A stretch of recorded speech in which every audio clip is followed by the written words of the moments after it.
welcome to Deconversion Therapy. We left you on a cliffhanger last week when we were doing New Year, and yes, now it's New Me. Of course, it's all sarcastic tongue-in-cheek irony. Anyway, we left you at Karen, again, me, revealing on Facebook the most treacherous surface on earth that I have been working in this, quote, area for the last 5 years of ex-churched people, so forth. And now I'm going to let you hear what ended up being the repercussions of that. But also, please rate and review us. That is the kindest thing you can do for us. On Apple Podcasts is the best place to do it, even if you listen on a different platform. But I mean, we'll take it everywhere. I mean, 5-star us all over the place. We don't mind. Also, you can find us in all the places. Go look there in the details under this episode, and you'll find out to submit your stories, how to find us on TikTok, if you want to become a sponsor with the newsletter, all that stuff right down there. And now, on with the next part. I've only gotten DMs by 3 family members. And that's it. Everyone else either ignored it or said good for you or, not my thing, but that's great. And I am taking it because I need to get it out of my burden, my feeling like I'm keeping a secret, while other people say, praise God, I found this gold bracelet on sale today, and everyone likes it. But I feel I can't be myself. So that was the sort of last thing to step over that I did, and I'm very happy about it. That's a big relief. That's a big mental load to unburden. It's huge. And some people are like, what's the name of it and I don't trust everybody. I'm like, I'm going to wait till they DM me and ask me again about it because, But it started Why don't me you just on... not worry about that? See, I wish I was someone who didn't worry about... No, not you. I mean, you. That's you telling the people, don't you worry about the name of the podcast. Oh, I gotcha. I'm going to tell you. I'm going to tell you what I want you to know. This is how much I want you to know, and exactly. See you later. But I have been listening to, and I don't know if listening or reading would be better, but The Courage to be Disliked by Kiro Kashimi and Fumitake Koga. And it's fascinating. It's just, I don't love the way it's told. It's sort of a regular person having a conversation with a sort of guru, like, what do you mean people think like this? Well, son, when you think like this.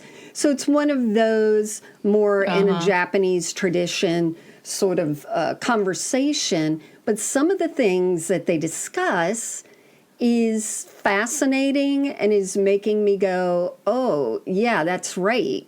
How you can separate feelings from incidents and events, how you can measure what people say in a different way. It's really good. It uses psychology of someone, I forget his name, that they talk about. But it's been very helpful. I'm listening to it. It's called The Courage to be Disliked. It has tons of 5 stars. And the little tidbits that you get out of it are so helpful. Even just understanding that no one has really an inferiority complex.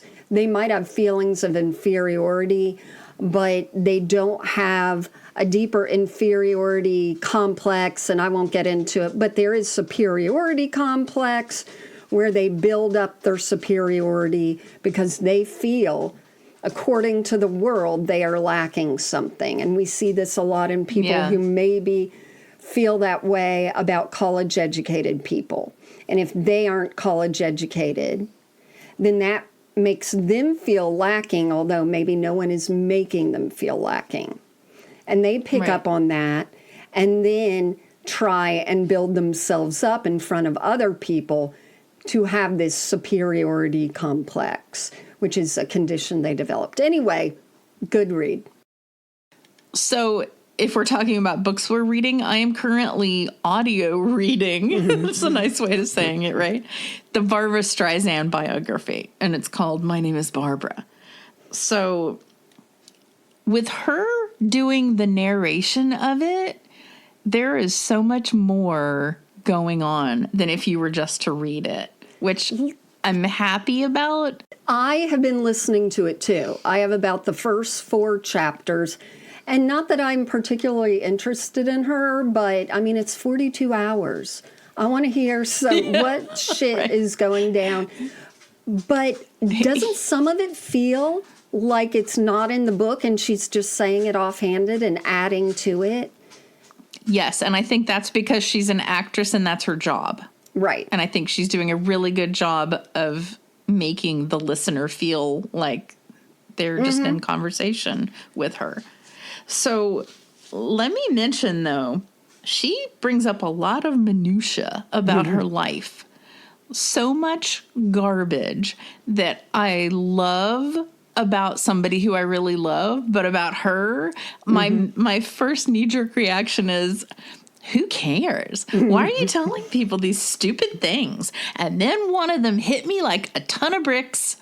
And you know what I'm going to say because I asked you if you noticed it. She said when she was a kid, she would take a piece of bread and she would like ball up the dough and make it like dough and eat it. And I'm like, oh, mother of God, I used to do that. And Karen would always comment on it. And so I was like, oh, boy, if this whole narration and the topics that she chooses to talk about aren't just a reminder to me that all of the little dumb shit that we do is not interesting. And it's making me really conscientious. Oh, does it? I would take it as it's so wild how all of this is, everybody experiences this. I remember feeling that watching Wayne's World when he was laying on the pillow and he'd close one eye and then the next and how the frame of what he saw changed. And he'd go, scene 1, scene 2, scene 1, scene 2. And I thought, I've done that, and like every other person has done something that none of us have talked about. It's just the universal kids' brains developing, people's brains trying out things.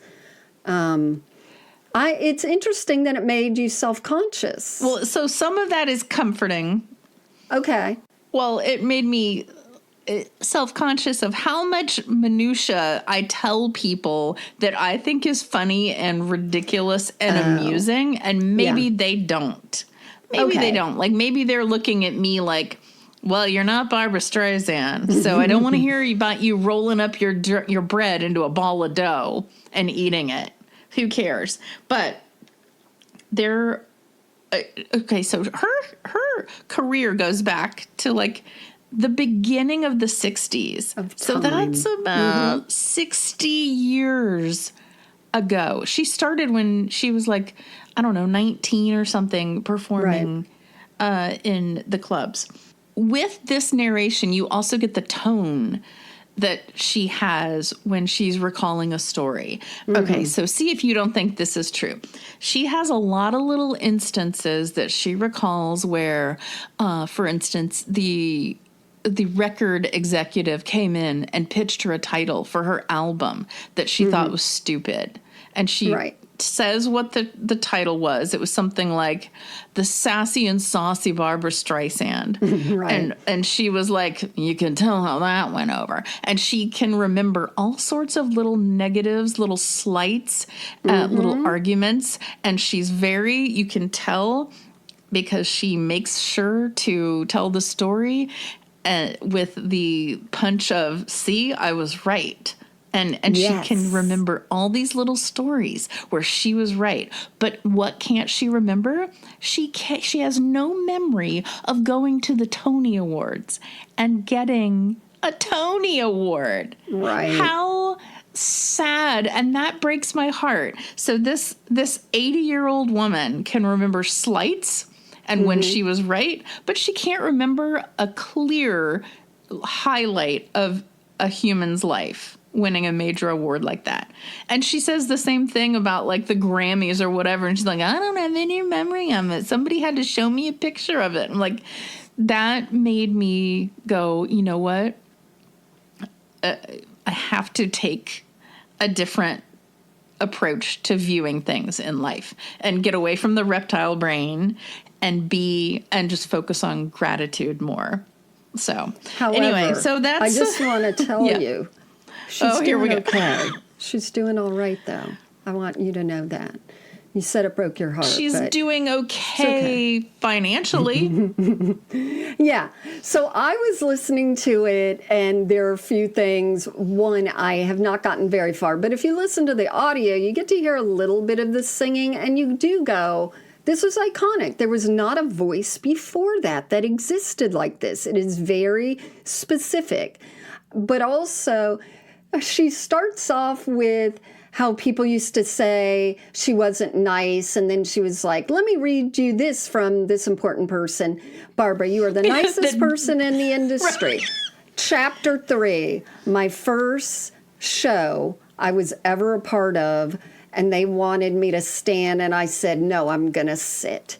And the choreographer was like, no, this is what we do. I've been in the business forever. Well, you're wrong. I'm like, maybe that's why people thought you weren't as nice. And for that to be your first gig, no one can do that these days. Barely anyone can just be like, this is my first part in a movie, and just say, I'm going to rewrite it. Yeah. She did not take the direction she was given. It was flat out just rejected. She just rejected it.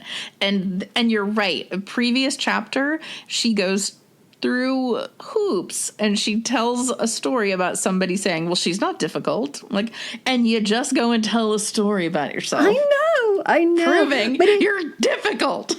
But this is what I love about autobiographies. I told you that I'm halfway through Jessica Simpson's because Spotify now lets you listen to books for free.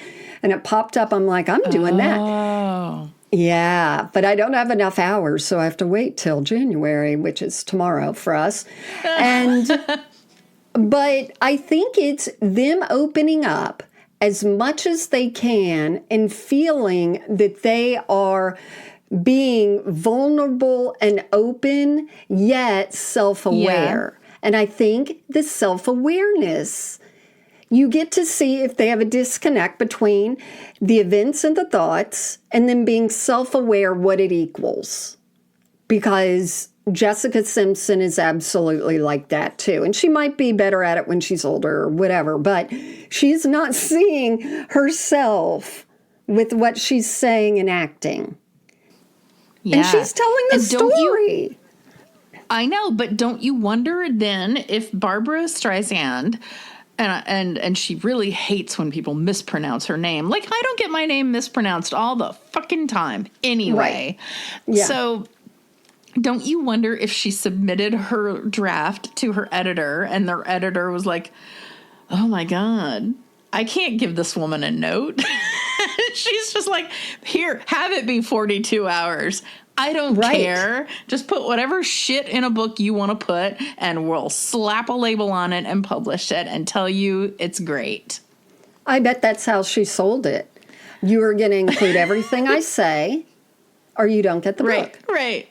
And that's the thing. She can do that now. She's one of few that could get away with some of these things of, doing things differently. And I always think of like Bryan Cranston, who he didn't. He did everything sort of correctly. He was very humble and nice in many regards and did what he was asked to do. He didn't go against the grain, and he's built himself up into someone who is respected and now can take liberties.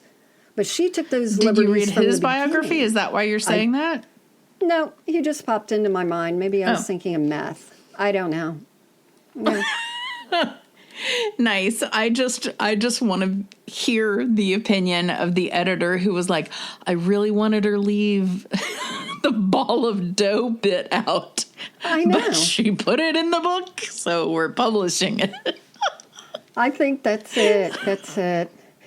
Let me just add that when I made my piece of bread into a balled up piece of dough, I would form it into a chair. Correct. And I would say as a joke, have a seat. Don't mind if I do. Then I would eat it.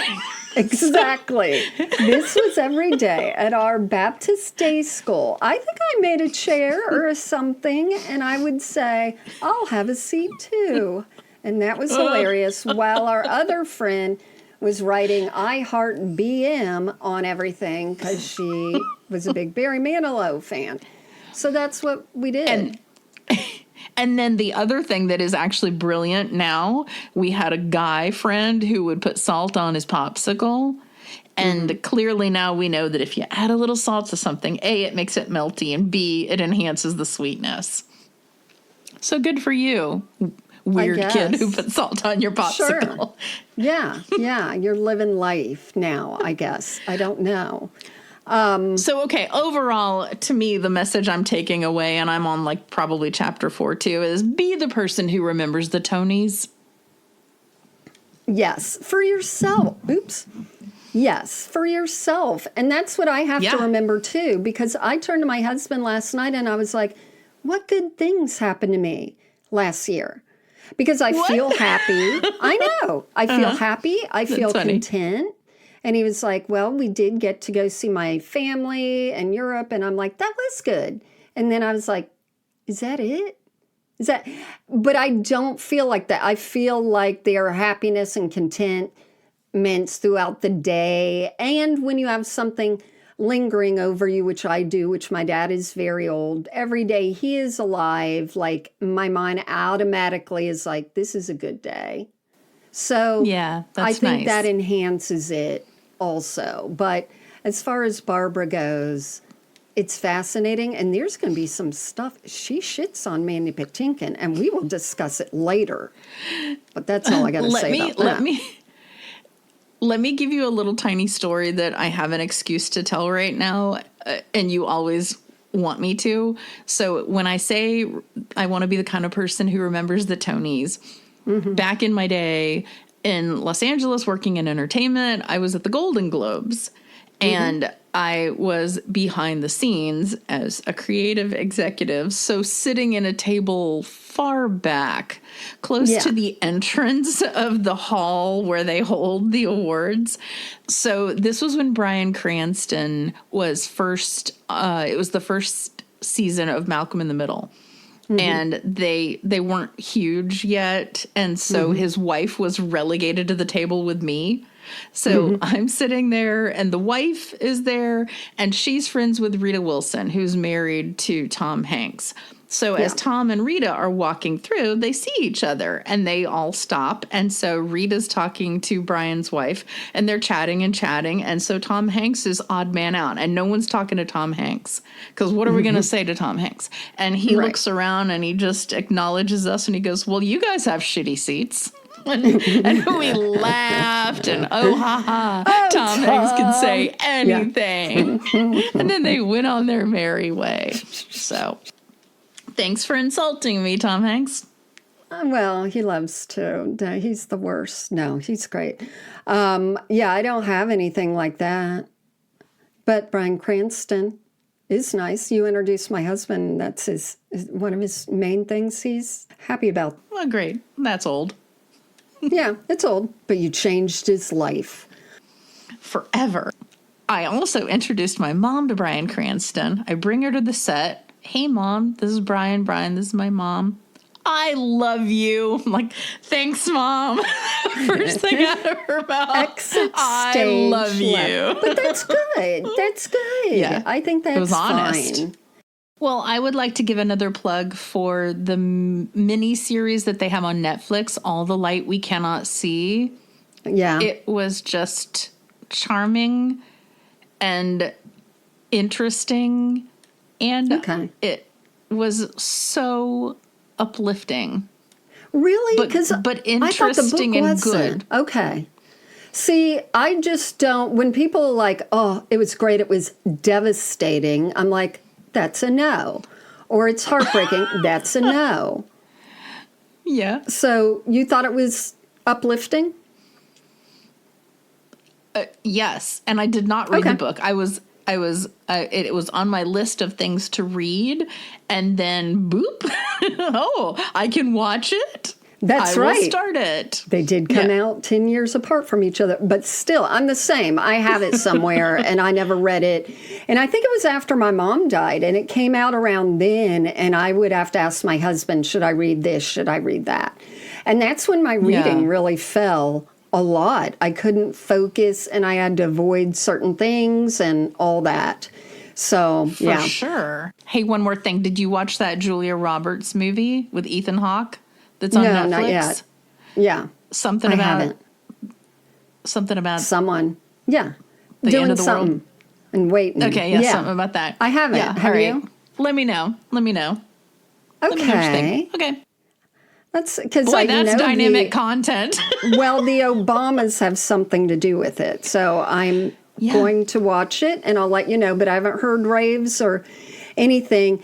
The other thing I was going to say is Armageddon, the book. I'm going to put some of these things up in our store, in our book recs that you can find. You don't have to purchase it from us. It'll be the same price anyway for you if you want us to have a few cents, but it's a good place for you to go and go, oh, this is the book. But Armageddon is about from Bart Ehrman and is about why and how and everything about the book of Revelation not being what everyone thinks it is. It wasn't a prophetic book.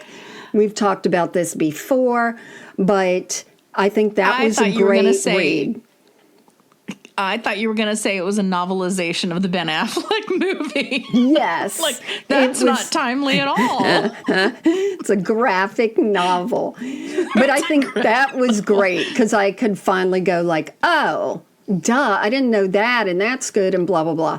Along with all the great documentaries that came out, from the Hill songs to the ones about the cults to the Duggar one, the BLP, I forget. All those are great, and there was one that is devastating that I don't recommend if people are sensitive to terrible things being done to children. But I thought it was really good. It's called Great Photo, Lovely Life. It is on Max HBO thing, but it's interesting because the person making the documentary about her family was religious, and they all were pastory, religious, churchy people.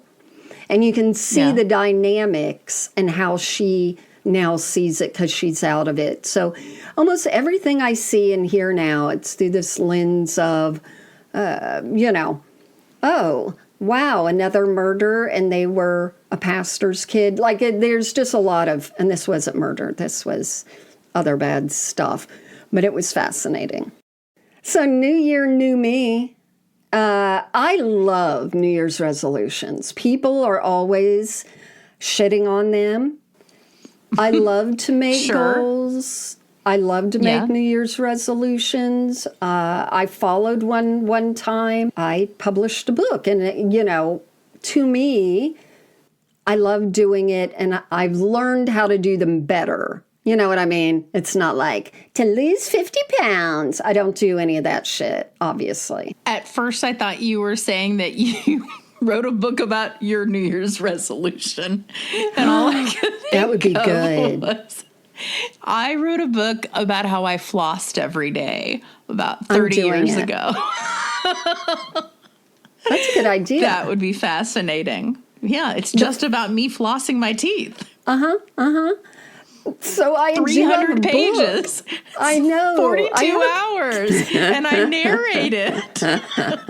And I sing a little in the background. But I'm likable.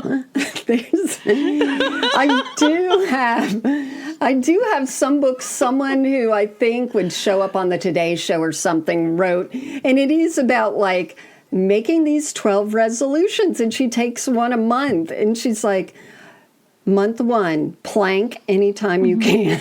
And I'm like, this is what I need. Okay. I need accountability. So maybe I will write my New Year's resolution book. But I do love making goals. And one of the things is like cleaning out the shit. So I cleaned my closet the What? other day. Okay. And I want to like clean out my emails, just some little clearing, little smudging situations that make me feel more energetic, you know? Okay. Yeah. Of course, everyone knows, because I've said it, is I want to streamline things for the podcast to allow me to do other things. So I'm excited that the management company is going to help us do that through things that they know about that we don't understand.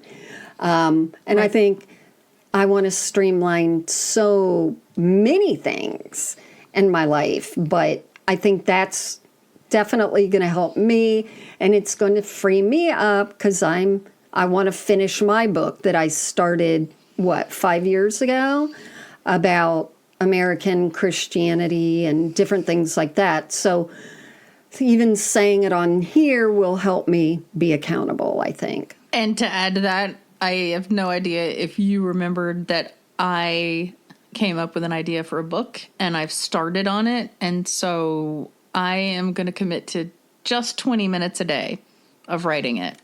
That's good. That's not much.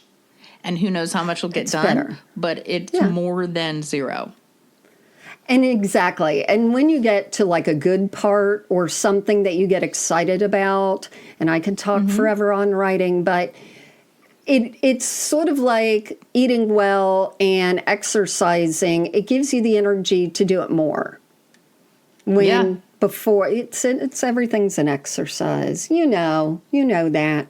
So that's what I definitely want to do. So we'll stay after each other and people can also stay after us for all of that. My other two things that I want to keep up with is meditation. I was doing good for a few months there, doing it every night around the same time.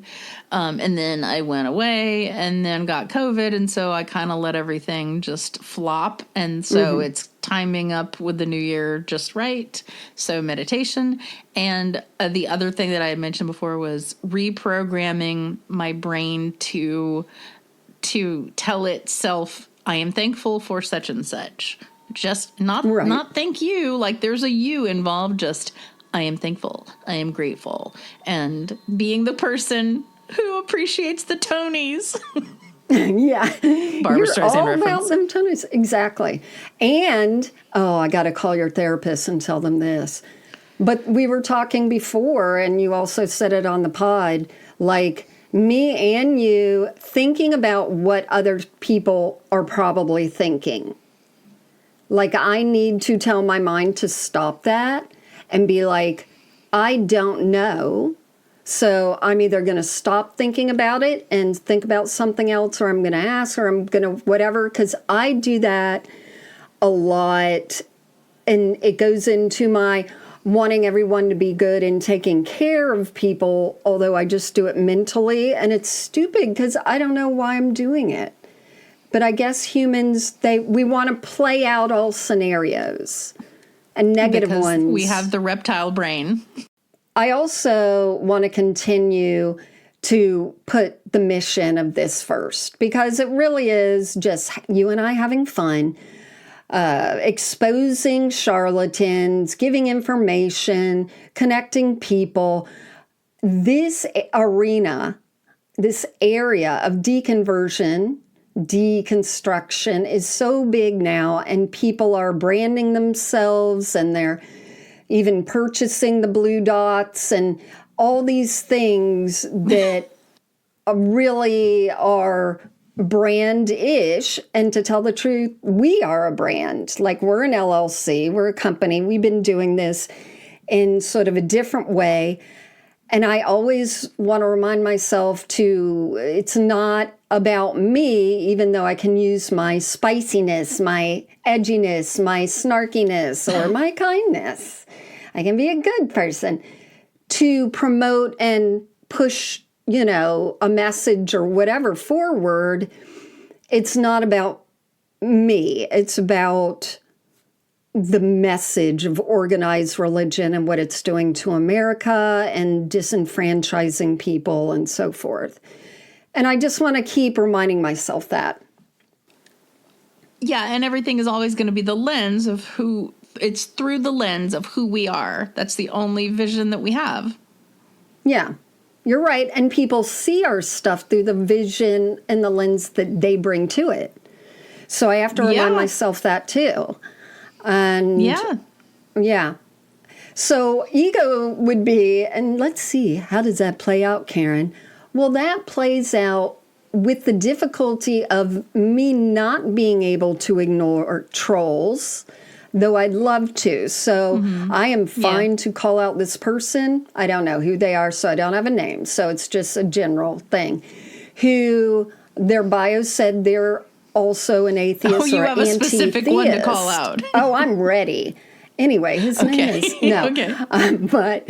But, you know, people are just arguing over our memes that we steal from other pages.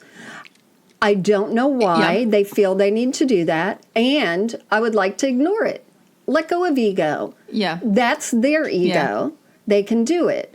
But then this anti-theist person, who I would assume would be on, quote, our side, said, well, you're just a regular Jew lover, aren't you? To someone else. Oh, my God.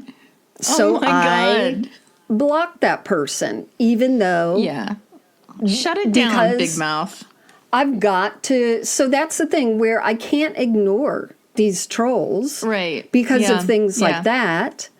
But... Because I don't want... I mean, people go below the belt on our stuff. Now, I'm on Threads, and as of last week, all the people who were on X have now invaded Threads, and we've got all the asshole trolls now.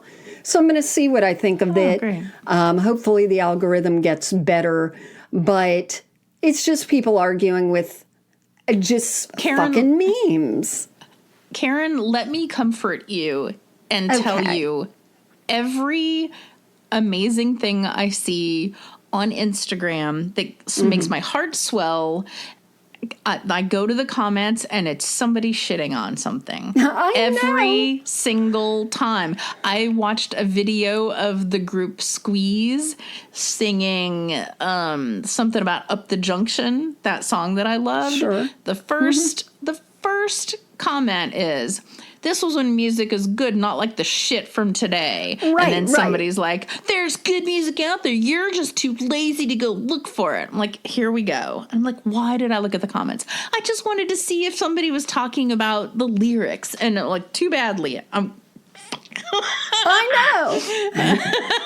know. Okay. Then there was another one where the lady was just doing a recipe for potatoes. First comment up there. Boy, that was really wasteful.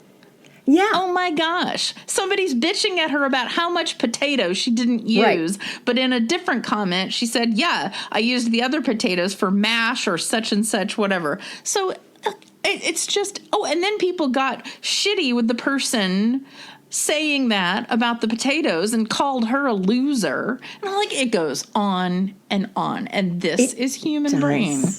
So I absolutely get it. And I see that on TikTok. I watch some woman's stories. Sometimes I get in this loop of people who find out they have diseases or their loved ones die. And I will listen to those stories. So this woman's like, so I returned from there at 3. And that's when I found, all of it bad. Yeah.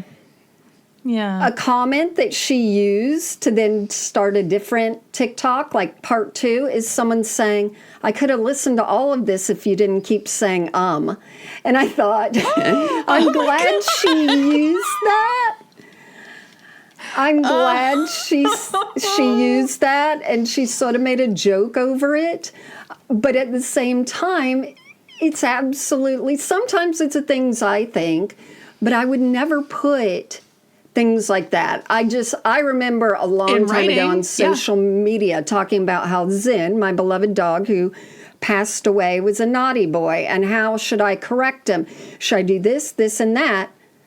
What I got was at least 1 or 2 commentators, while other people gave good ones, you shouldn't own a dog. You're a terrible dog owner. The dog should be taken away from you. And I'm like, this dog is the king of my house. And those people are first to comment always. Yeah. Let me ask you your opinion about this one. And I'm It's not going to say negative. her name. Oh, okay. Okay. There is a woman who is on TikTok, and every time she does a little content thing and posts it, people are going, "Oh my God, you're so pretty. Your skin looks so great." And she's doing that thing with the bold beauty filter. Oh, So yeah. this isn't what she looks at all. Yet Right. she's not taking these compliments. And who are these people who think that this human looks like this? And I think about? that is the whole trick. You know, someone was talking about, especially with beauty stuff, anyone who has a beauty influencer account, they're not being truthful to you. That's it. That's the bottom line. Right. They're not. And she's I've not a found beauty one or influencer. two. Yeah. Now, I get told once in a blue moon, usually on my lives, your skin looks great. And I say, you know what? I bet it's the automatic filter on here, because let me be straight. But at the same time, like, I will be like, thank you. And I'll get these idiots going, will you have my baby? You know, that ship has sailed. And I just go, sure, you know, because I get that they're making fun every once in a while, but usually it's all positive. But when I get off of like a live or I do something and my husband asks me how it was, I'll be like, oh, all the shitty Christians, because they were so shitty. Right. But I don't say we got over 100 followers from like-minded people. Like, it's the emotion sits with the negative. And that goes back to writing, where writers say the hardest thing to write about is happiness, because you can't express that feeling and have people feel it, where you can with everything else that's negative. And that is part of the human experience. We are trained to see that, and we're trained to pick up on that. Well, I don't want to. It is okay to be, I know, but it is okay to be kind to yourself and compassionate to yourself when you feel bad about that happening. Yeah, go ahead and make vomit noises. Okay, Just that's it for us for the year. Yeah. All you need to now say is, Karen, you need to hold space for yourself, and you need to do self-care. Then I'll just vomit everywhere. That's right. But it's true, and I do need to do that more. You know, you were saying we this all year... need to. I know. This year, you want to try new things or do new things, or you did say it. Don't look at me like, what? I don't remember it. Maybe it's going to memory doctors. And one thing we've thought of that monetizes the best so we can do that is YouTube. And I just think, I'm scared. I'm scared, but at the same time, I get off lives or I get insulted or someone say, and it does fuel me. And that worries me that I am a negative spiral person, but I'm not. Like, I'm happy and content and blah, blah, blah. But it does do something. So if we do get on YouTube, we're going to tell, you guys can follow us now, first of all, because we have... Before we have a presence. Yes, so we can monetize quickly. I think you have to have 1,000 followers so you can start monetizing. But our podcast goes up with like a blank screen of our logo. So people do listen through YouTube sometimes. But if we do that, you guys need to just go in there and say, you look great, you sound great, you are great. Even if we've said everything wrong, right. Then you can send us an email and say, everything you said was incorrect historically. That'd be fun. We just need to use those super bold beauty filters, and then everybody can comment on how beautiful our skin is, and then we can lie and take the compliments. Yeah. Anywho.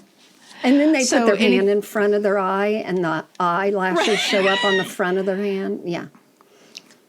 Actually, in the show that Jennifer Aniston and Reese Witherspoon did for Apple Plus TV, the morning show, Yeah. they used that filter on their faces of the show every time. And at one point, like somebody's eye, it didn't quite catch it Really? all. Yeah, and there was a differentiation. It's so frustrating to watch that show when like one person will be all smooth and then they'll focus on a different actor and you're like, wow. This is not so good much for reality. People. It's not good for not people. Good mentally. No, it's not. So anything else for the good of the order? Oh, yeah. Some other things, I just want to get out of my comfort zone a bit with friendships. And women can all usually attest to this. When you have a relationship that's very close with a friend and then it goes haywire and you're not even sure why, but you get those trust issues. And I think I've still had one that's really resonated with me. And I want to be more open, I think, and get out of my comfort zone with friendships. And I also don't... Yeah, go ahead. Let me tell you, that doesn't happen to anyone else. That's just you. Oh, shit. Exactly. And this is what I knew. Believe me, I have dissected that thing. It's funny because on TikTok, again, there's this whole thing about how often men think of the Roman Empire, and people would even ask them. Oh, I love that bit. And all the men are like, I think about it once a week. And you're like, what the fuck? What? But one that got the most is a woman saying women's Roman Empire are why that good friend ghosted them or what happened to them with their best friend. And everyone's like, yes, yes. And so I think I still, am a bit trigger shy about friendships and depth and also like people can be gossipy, Bonnie. I have a question for you. That's right. I have a question for you. Do you think if you ghost a person, do you think the person ghosting is a shitty person? Yeah. I do too. Okay, good. Yeah, I do. And I have to straighten things out. Right. And I don't like gossipy people. And I hear, if you come and want to be my good friend and you talk shit about someone we have mutually, that's it. That means you're going to talk shit about me. Exactly. I know. Unless you have that understanding. Like you and I talk shit. Do you know the person who listens to us? That Lily bitch? No. And my last, this you really have to keep me on the straight and narrow. Don't take on anything new. All right, I'm writing it down. Here we go. Don't take on anything new despite how excited I get over it. I wanted to do this whole anti-missionary project. It would be fantastic. Nope. Then I saw someone who's doing like a 40-mile walk for donations for the Trevor Project that helps LGBT youth. And I thought, I want to do that. I need to get my exercise in, but guess what it would add to me? You want to posting, raising money. No, you want to do a 40-mile walk? Do they break it up in 40 days? Oh, yeah. No, it's just like I did this many steps today. Oh, okay. And I thought, well, that's great. I'm going to be walking anyway. I should do that. And I have to remind myself that it's the minutia that I get caught up in. It is easier for me to send money to the Trevor Project, which I will. Right. You all heard it here. Than for me to start explaining what it is to people, posting it regularly, saying I'm almost to my goal, and all that bullshit. There's only so much energy to go around that each person has. The devil took so much from me when I did my deal with him in Georgia. I know. So don't ask me to do new projects, people, because I'll say yes. Yeah, well, Thanks for the rundown. I feel like 2023 was an okay year. And when I read on social media that people are like, this year was such shit, I can't wait for it to be over. I'm like, there's no guaranteeing that January 8 is going to be phenomenal. I mean, all this shit could come down again. Remember when we all were so excited for 2020 to come along? And then it sure came along. Be careful what you wish for, people, with the new year. Anyway, control what you can. I remember 2016 being a terrible year, and everyone globally was like, this is the shittiest year. I cannot remember what happened. That's right. How much shit we have had since then to just be like. And I want to say part of what we thought was awful about 2019 was the election, right? Was it? That was, because he was inaugurated at the beginning of the year. And no. I mean, switch hands. Okay, right? what? The election, Biden won. But when did we vote? Did we vote in 19? 2016 is when the other guy. Okay. Nope. 2016, yes. Let's take this part out because we look dumb. Let's take this part out because we look dumb. People need to know how dumb we are. We've been doing this episode a long time now. Well, I think part of what we didn't like about 2019, if I recall, was a lot of celebrities we loved were just dying. And so I'm not sure that it was as global as much as just our little people who meant a lot to us no longer with us. And I think, I just all these things, but we love just our community and the people. And my New Year's resolutions, like a lot of it is from our listeners and followers that have fueled like, that would be a good idea what they're doing. Or I want to do more of this. Because you guys send us such nice notes about how we've helped, which is ridiculous. But, it helps me want to do more of those things. Or just be here, just showing up. Yeah. And if you had a terrible year, I always want to tell people their surviving is sometimes the huge accomplishment. And it might not sound like you didn't get a promotion, you didn't do this, you didn't finish your schooling, you didn't do a, cross-country marathon. Okay. You know what that is? Sometimes the surviving is it. That's wanting somebody to be a juicer when a toaster is there. So. And circumstances. Yes. There's a lot of toast bread around. Yeah. So being a toaster is what you need to do for that year. And that's absolutely a great accomplishment. With that callback, I think we can wrap it up. I don't know. I want to keep going for 8 more episodes. Thank you for coming to our intimate little chitty chat. And now we've told you too much and you're going to check on us, aren't you? That's right. Did everything. Remember, Bonnie said she's writing a book and going to read 20 minutes a day. Check on it every day. All right. And accept your reptile brain. We love you guys. Thank you so much. Yeah. Don't be a shit pile this year. Goodbye. Bye.